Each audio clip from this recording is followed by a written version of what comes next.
Get ready for a fanboy overload as I talk about my favourite game franchise, Pikmin.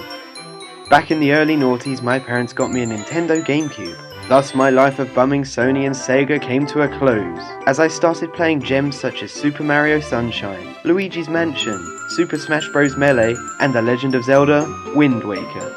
When I got a GameCube, it came with the game we all know and love as Pikmin, although the first time I played it I thought it sucked balls.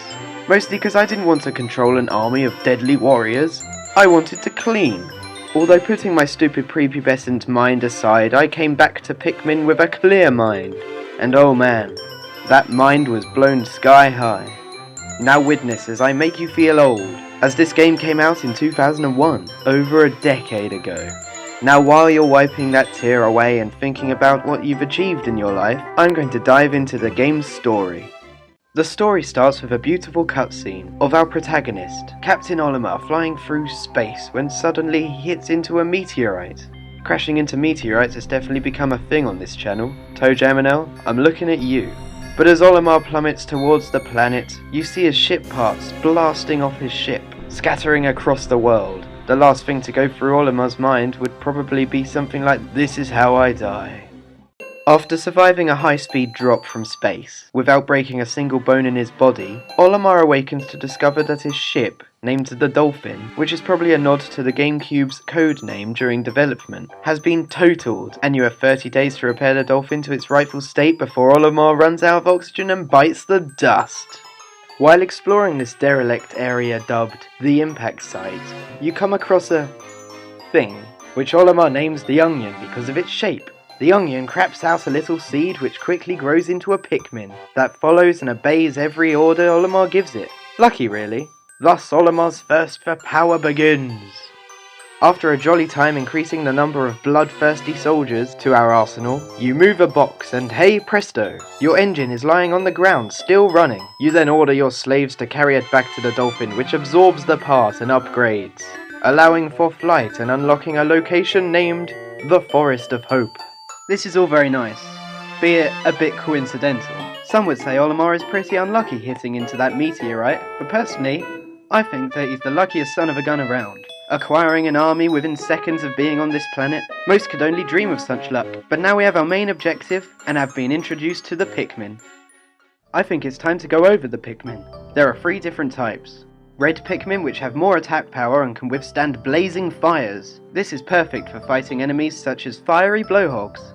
I think that the red Pikmin's nose is actually a spike, which it uses to stab its opponent. That's how it does more damage, but that's only a theory. Next is the blue Pikmin that can breathe underwater with its gills, that resemble a mouth. Personally, I find these to be the most useful, as a lot of the world is covered in water.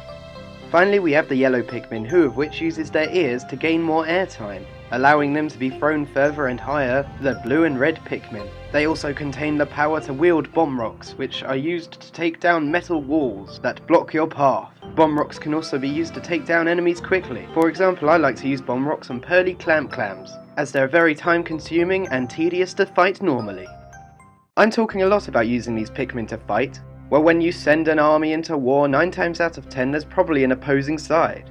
In this case it would be the creatures that inhabit this planet. You've got the iconic enemies known as spotty bulborbs, that are nocturnal creatures which feed on small animals returning to their nest at night, as told by the creature montage when you beat the game.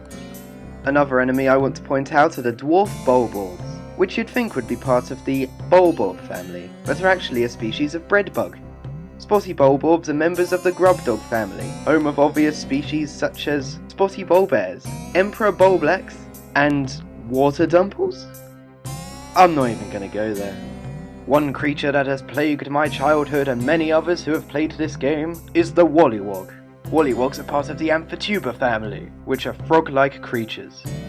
You get pushover wogpoles, which are easy to kill, just a little frustrating to catch up with them, but once they grow up, all hell breaks loose. There are 2 types of wollywog in Pikmin, white and yellow.